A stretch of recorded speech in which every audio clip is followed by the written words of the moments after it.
walk into the mine itself, Bishop, all these memories coming back to you of, this was your daily routine. You're very familiar with every part of the mine that you're coming to, and you're going to where you're going to naturally know where the deepest part is. And it doesn't look like there's from what you can tell, there's certainly visually nobody in this part of the mine. But you're going to where you just naturally would figure that the this deep part of the mine that everyone's telling you about would be located. And so you're headed down on like downward slopes, weaving your way and just guiding yourself, Roscoe, Jarvik, and the 12 dwarves, all kind of filing in behind you, through these tunnels down the rail track, and this track, it veers off in every direction, but you keep heading down the one that goes further down than the others. Before long, this track becomes the only one. There's only one tunnel that kind of goes down, and you start to get into unfamiliar territory. You actually see about where you knew that the mine ended when you were there last time before you left. So you come down and you go through like this dark tunnel, and you have the option, if you want to, you can grab one of these torches off the wall and kind of take it down this dark tunnel. You see on the other end there's torchlight coming out from the other end, kind of going through this dark tunnel and arriving on the other side is the track. It continues. It hasn't stopped yet, but you come out on the other side of this darker section, and you come back into the like where the mine is again, and there are more signs of mining operations happening. There's not a whole lot of ore that's been obviously taken out of this area. It looks like there's been a lot of chunks of those gems that you saw out in the square in those carts that have been taken out of the walls. There's like smaller gems laying everywhere in this part of the mine. So kind of going into the this part of the mine, it gets really tight. You see those gems, like I mentioned, like literally littering the floor here. I'm gonna have my pickaxe out and on fire. Okay. For light. I'm letting Bishop lead the way, and I've got my rapier out. Okay. Are you still dressed as Timothy Worthingstock? Yes. Okay. Although I assume Knuckles probably punched my mustache off. It's definitely disheveled. Like this is the ugliest good-looking Timothy Worthingstock ever. The mustache is still attached to the knuckles. Like your wounds are all gone because of the magic, but the just like the costume is just ruined. Right. And the dwarves are behind us, right? Yeah. Like in single file, basically. Okay. All right.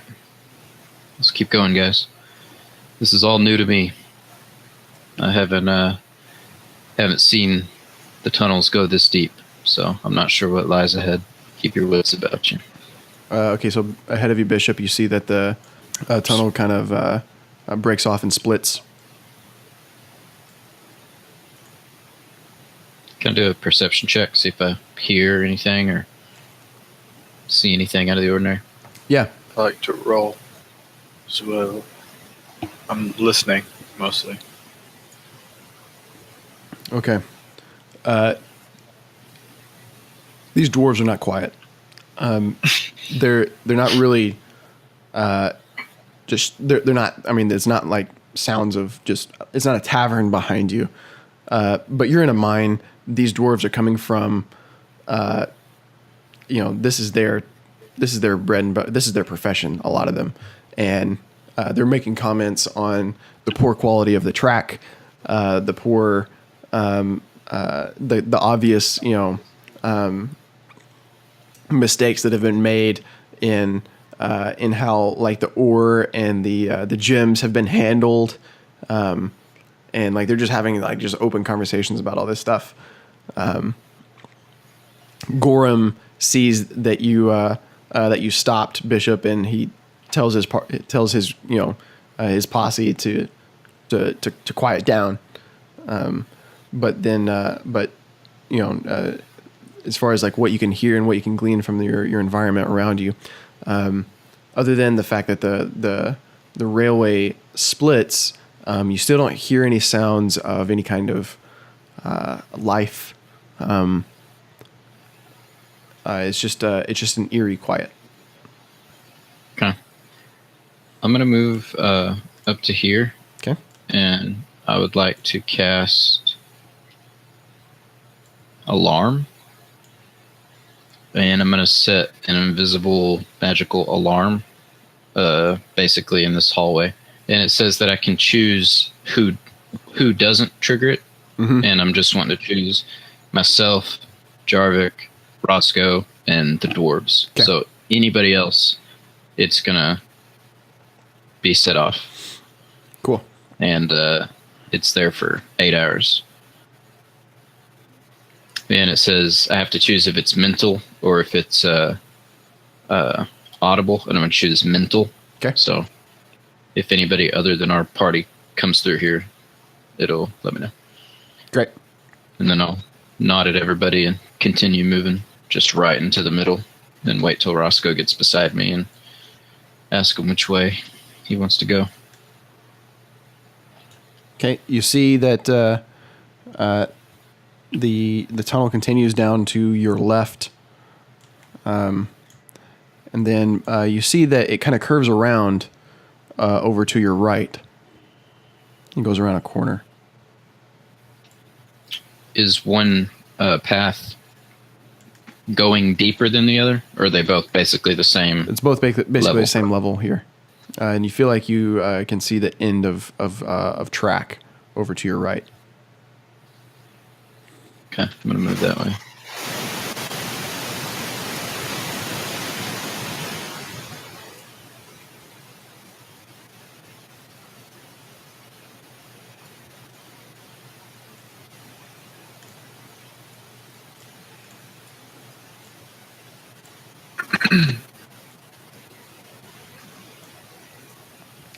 Okay, so as you round the corner, you see basically this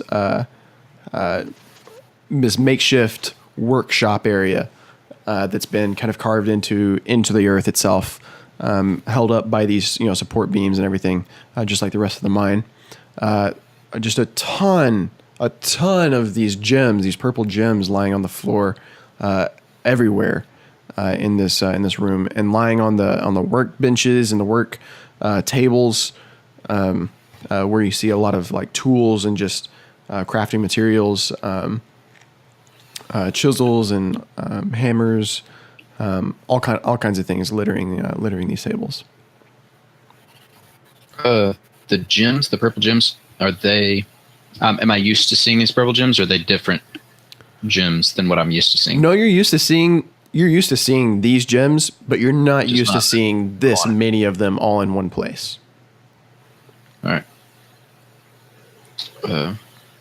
Roscoe, do we want to check this out or go back the other way? Retrace our steps. I'm gonna go in there, and I like to investigate. Okay. What's the nature of your investigation before you roll? I'd like to just look on the top of this desk and see if I can see anything else other than just tools. Okay. Yeah. Whoa! Nice. I see everything. Okay, so your investigation skill, you're taking a good long gander at these tables and the way these tools and the gems are arrayed. You can tell that these basically what's been happening is you're seeing all the evidence of people or somebody has been like experimenting with or working on or tinkering with these gems. Like this workshop was basically set up to maybe not originally set up to work on these gems, but this is a full operation here to the side to research these gems, it would seem. and you find a book on the table that you're standing right in front of. Can I read what the cover says? There's no name on the cover of the book, but if you open it up, there's a name at the front of it, so you can assume that it's kind of a journal. And the name that you see is Jorgel Schiefer. How do I spell that? Jorgl. Schiffer.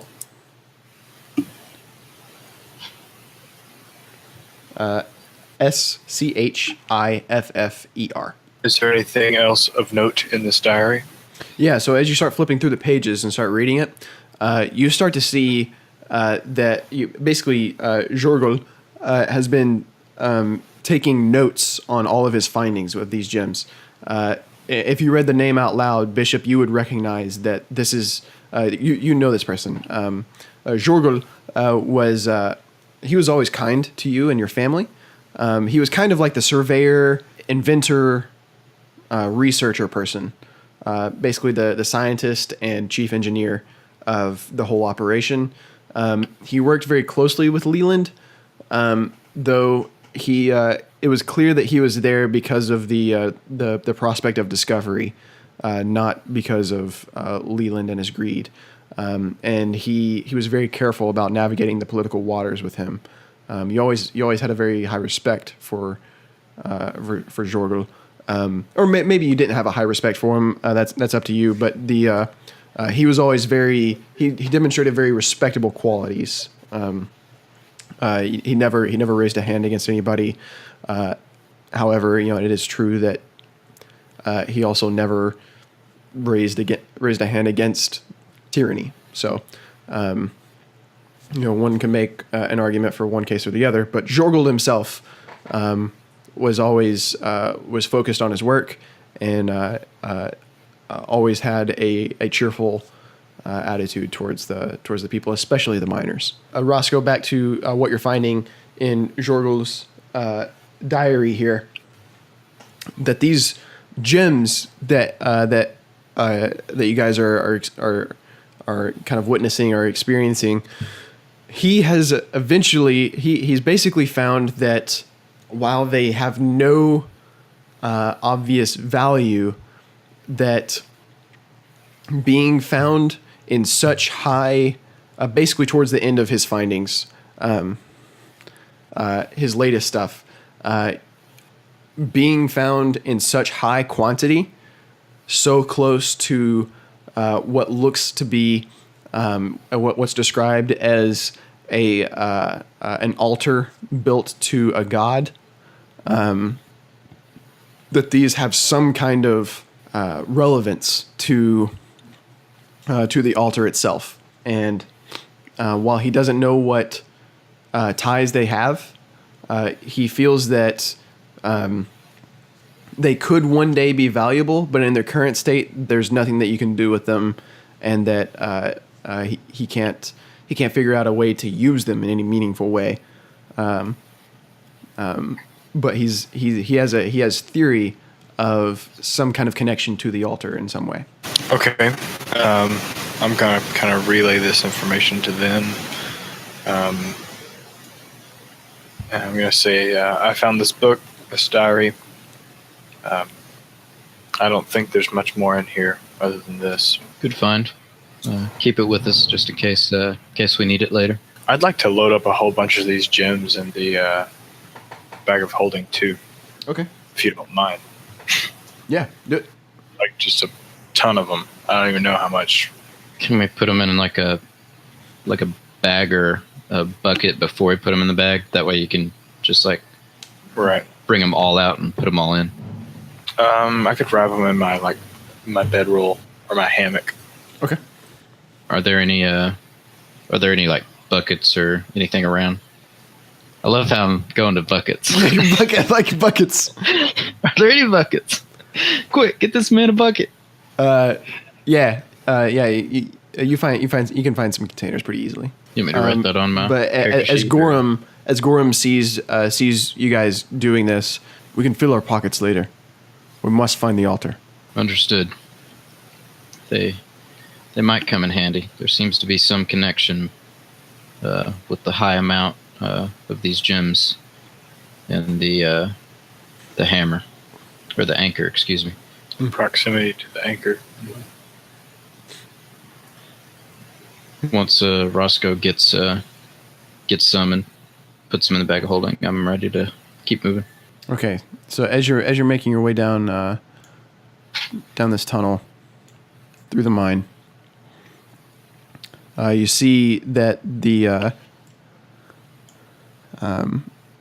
track ends again, and you feel like this time this is like the end of the mine.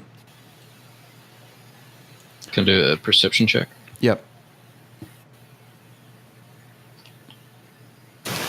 Okay, Bishop, you see that the tunnel, that there's been like a just a very crude like side tunnel that's been carved out, basically veering off to the left away from the track.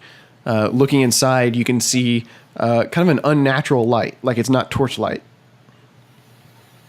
coming through on the other side. It's a bit of a tight squeeze, but you feel like you can get into it. Okay. Can I stick like my pickaxe like into the hole and see if anything happens? Yeah, nothing happens. Okay. I turn back to Roscoe and Jarvik and say, I think this is the way. And I start. Do I need to crawl, or you can just kind of duck and then squeeze through? All right, that's what I'm gonna do. Can I just walk through normally? Yeah, you're fine. Yeah. All right, so as you squeeze through, the room opens up, and glowing, there's just this huge circular altar, kind of sloping up to a point where it looks like there's a giant stone nail sticking out from the middle of this altar. It's been raised up from the earth, or from the altar. And it's maybe a solid 10 feet up after it goes up the slope. I want to set my bag and like my pickaxe and stuff just up against the wall. As you start to set as you move to set your pack down, something catches your eye. The image of Varus appears on the altar. He wasn't there before. Definitely wasn't there before, but now he is. He's looking over at you, just the group of you, and he speaks for the first time. You've never heard him speak before, but this is the first time you hear him speak. And he says, "You have made it far enough. This is where you end. Your god, Asmodeus, will not be undermined. You will submit. You will bow down. I will see to it." And suddenly, very grotesquely, his form begins to oddly move, and you hear bones cracking and like a stretching of skin, and his body just seems to start morphing into some kind of otherworldly being, and Varus's shape just sickeningly, the sound just crunching and this snapping sounds as Varus is the image of Varus is replaced with a much bigger, much larger creature of some kind. This guy. I think that's what it looks like on my screen. Yep. Points just jutting out from all over this this thing, and he grew a tail and is just you have no idea how such a creature came from, what you thought was a person, was a humanoid, and we need to roll initiative. Very nice. You hear the dwarves behind you all shouting, "What is it?" They could it's obvious they could hear what was going on, that there's something in there other than you. V. Stands for veteran. Do this for me. Roll a religion check. Yeah. So Roscoe and Bishop both of you guys know that this is a thing from nightmares. This is a devil. You've heard stories, but most of the time these kinds of stories are hushed away very quickly. Bishop, you're fully aware. Where you're getting this knowledge, maybe you picked up a couple of books in the library over at Glendale, mixed together with some stories from the miners, from the mining camp. But the fact of the matter is that you know with a certainty that this is what's called a bone devil. Basically, that it's driven by hate and lust and envy. They act as cruel taskmasters of hell, of the nine hells, which some people just said was in its entire existence was mythological. But here a devil is in the flesh. And so suddenly your memory of your entire upbringing floods back into your brain of where Varus was in relation to Leland in everything. And why exactly this mine felt like a living hell. Suddenly everything starts to make way more contextual sense than it ever has before. It's not that Leland was cruel; he was, but he was being driven himself by a literal hellish taskmaster himself. That he was a puppet to the whims, apparently, of this devil, of this fiend. Roscoe, we're gonna kick it off with you. Can I get up on this altar straight in front of me, or do I have to go around? Yeah, you can get up. I would like to grab this thing, or touch this thing's leg. Okay. And bestow curse. Okay. He succeeded on the save. So that blows my spell slot. I guess I'm just going to give Bishop Balin Bardic Inspiration. Ask him to come help me kill this thing. So that's a request. Please. Bardic request. I'll say, come on, Bishop. If anyone can kill this thing, it's you. Run up alongside my buddy there. My pick is still on fire because I was using it as a torch, right? Yes. I'm going to move in and do my first 2 attacks. Okay. The first one, I'm going to use my inspiration. Bardic Inspiration or? I was just going to use the regular inspiration. Okay. I got it clicked. Okay. Nice. All right. Roll some damage.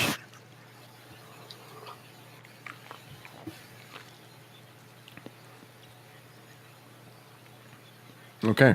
And then on the next attack, I want to use the Bardic Inspiration. So when you make your swing, you cut through it with your magical pickaxe, and it reels from being harmed. But when the fire goes through it, it just kind of shimmers off. So the fire didn't hurt it. Right. Got it. I think I'm going to use the Bardic Inspiration on the next one. Roll a d8. It's a 17 total. That will. So you swing your pickaxe, and it just deflects your axe out of the way. Okay. with the 17. I'm going to action surge and attack once more. Great. With extra attack. And then I will use 1 luck on this next one.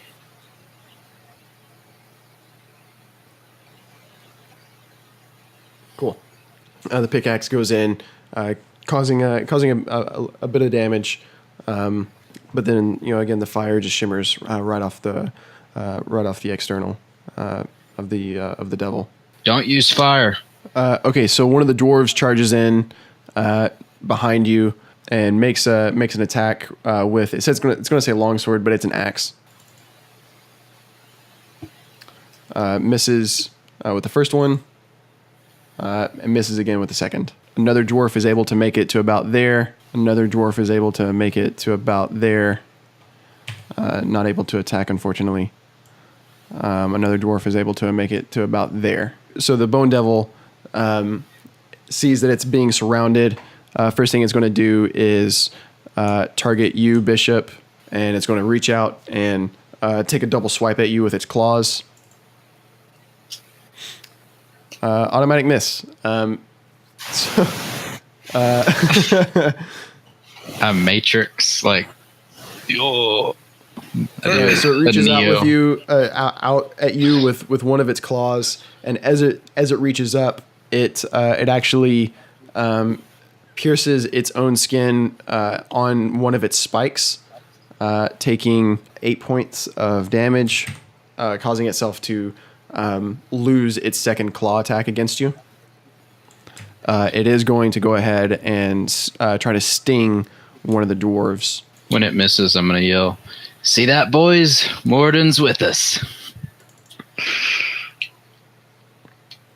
Okay, and it misses with its sting attack as well. One dwarf is going to go there. Another dwarf makes it to there. Jarvik steps up to about there. He did Tides of Chaos earlier, and so I'm going to have him roll on the Wild Magic Surge table. So suddenly, in the midst of all this, butterflies and flower petals just flutter immediately into the air surrounding you guys, just like floating between you and the Bone Devil, and just kind of gently floating through the air as this Bone Devil is like swinging its claws and its stinger, and you guys are like having like these dwarves are surrounding you, but it's it's a little serene. It's nice. He's going to Tides of Chaos again, cast his third level spell, Chromatic Orb. It misses, unfortunately. I'm going to have him roll on the Wild Magic Surge again. Dwarf 4 is going to make it to there. Dwarf 1, make it to there. And suddenly, Bone Devil is completely surrounded by these dwarves.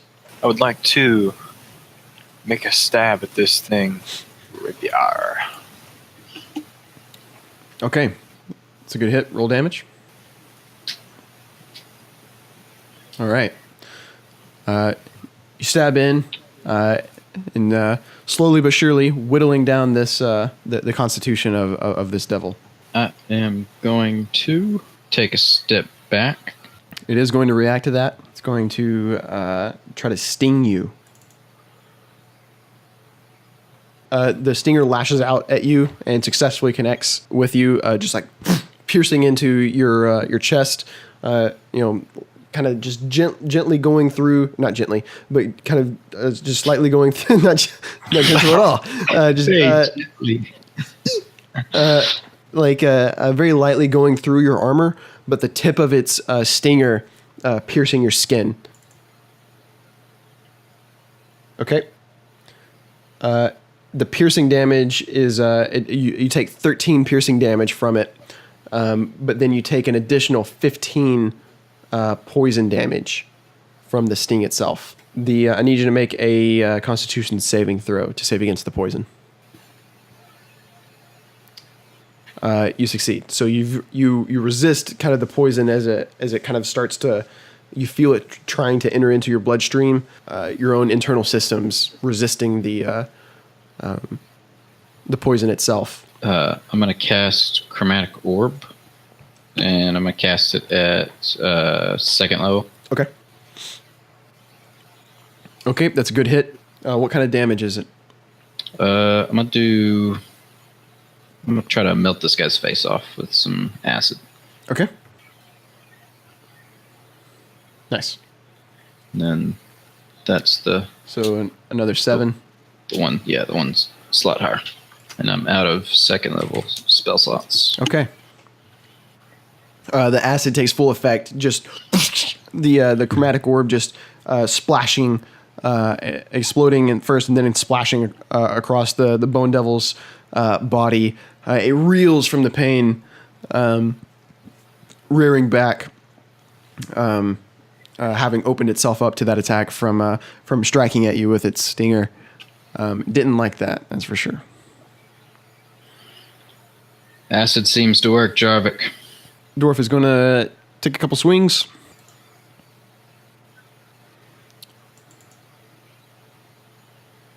And he hits. Causing minimal damage. But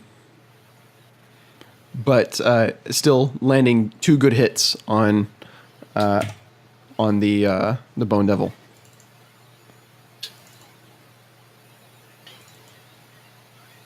Okay, so after 2 swings, lands a good hit on the Bone Devil, and these dwarves keep hacking away. Okay, 2 misses.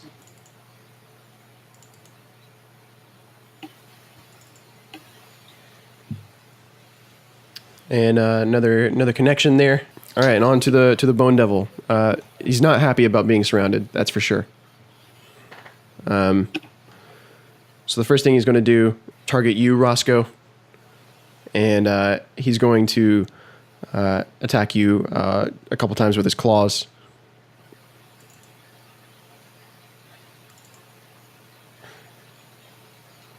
Both of them hitting, just swiping across your face. First one doing 12 damage, the second one doing 5. Just a quick, and then Bishop targeting you. It's going to make a sting. Misses, and then suddenly the devil spins. Roscoe, make a dexterity saving throw. Does he have the luck thing? Yeah. I get to roll. He gets to re-roll it. Okay. Oh, goodness. Okay. So just in time, you duck your head and are able to save yourself against his tail as he just swipes his tail, trying to lash out across everybody standing within in his immediate vicinity. Got some of them dwarfs. Oh, snap. Okay, so 3 of the dwarves don't make it in time and fall. Do we see which dwarves specifically are the ones that... Oh, do you mean like their names? Yeah, I meant like... No. Okay. It was not one of the more prominent dwarves. Seeing this, the dwarves are bolstered into further action, going back in on the just driving the assault. Oh, that should have been an advantage. Okay.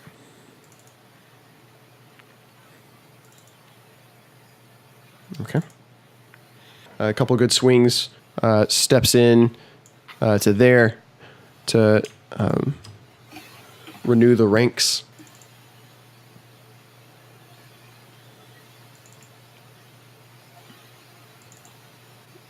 A good hit on the devil. And you can tell at this point from all of the hacking and slashing of these dwarves with their axes and hammers that this devil has been pushed beyond its expected limit. You can hear a bit of a wheeze coming out of its mouth. Okay, Jarvik is going to cast a chromatic orb at 2nd level. Going to do acid. It's going to do Tides of Chaos. Misses. That's like his third miss with Tides of Chaos active. And for some reason, Jarvik can see invisible creatures. Okay.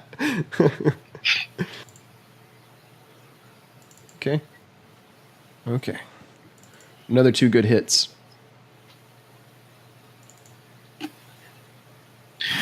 Okay, I would like to target myself, Okay. and I would like to cast Healing Word as a level 2 bonus spell. So I add an extra D4. Okay. Keep him surrounded, brothers, and then I want to cast Cloud of Daggers, like on the point right where he is. Okay. So surrounding him. So basically on him. Yeah, right there. Okay. Okay, I'm going to try to chromatic orb him. Okay. Try some more acid in his face. All right. That'll hit. And this is just a regular first level spell slot, so. Okay. Takes the full force of that 15 acidic damage, just exploding into kind of its chest, like its giant, bony, grotesque chest, and just starting to bubble away at its fiendish flesh. Yeah. This is a devil, not a demon. We fought demons before, but not devils before. That's right. Okay. I was gonna like RP, be like, we've killed demons before, but if it's not a demon, then No, this is a different thing entirely. This one directly addressed Asmodeus as God. yep. I'm gonna keep my mouth shut. Okay. Dwarf is going to. Dwarves are again taking their rounds.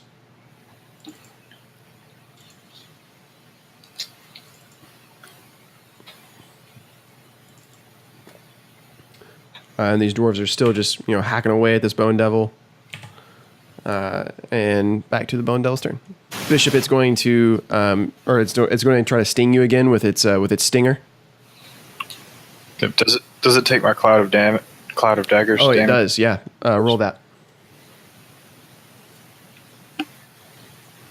And it stays up there, right? Yes. Is it concentration? Concentration for up to 1 minute. Okay. Got it. Okay. It's going to sting you, or it's going to try to sting you, Bishop. You see the stinger kind of twitching to get ready, and you see it lash out at you like a scorpion.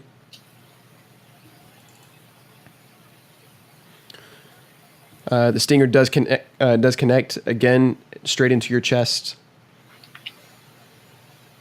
dealing 11 piercing damage, and then another 18 poison damage as the poison just burns away at your skin and your immune system. Make a Constitution saving throw. Okay. I'm gonna use my last luck roll. Okay. So that I'm gonna roll this with advantage for the 2 rolls. Okay. All right, and you succeed. You resist the poison. While it hurts you very badly, you prevent it from getting deeper into your system and getting into the cardiovascular and just spreading throughout your body. Roscoe is going to take 2 claw swipes at you.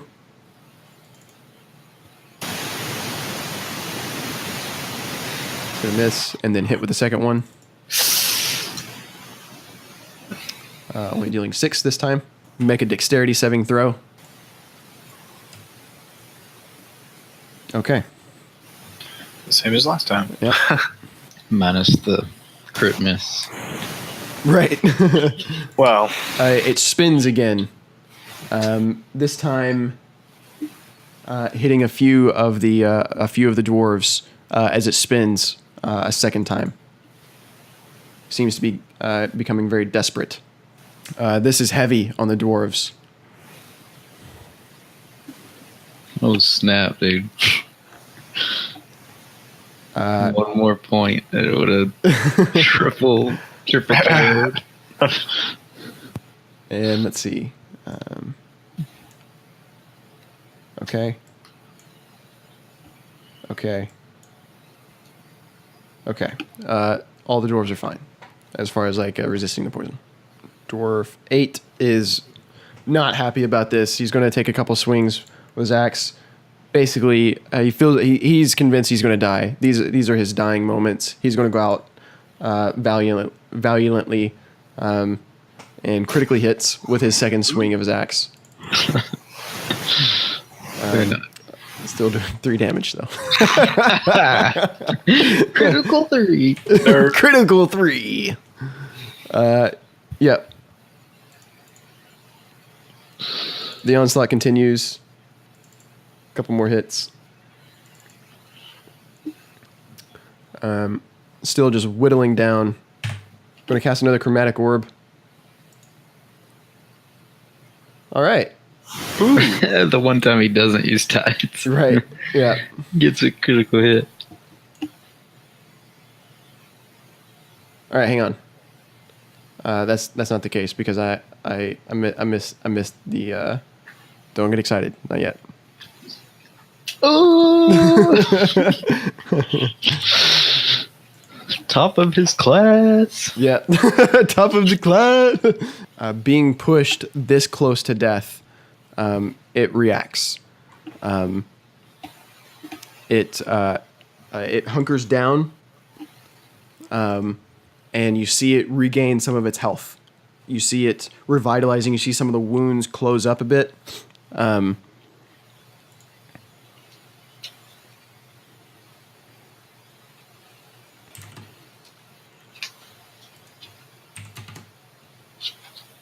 on. There we go. And then suddenly, spines just shoot out of its body as it's kneeling down. And I need everybody to make a dexterity saving throw in the room.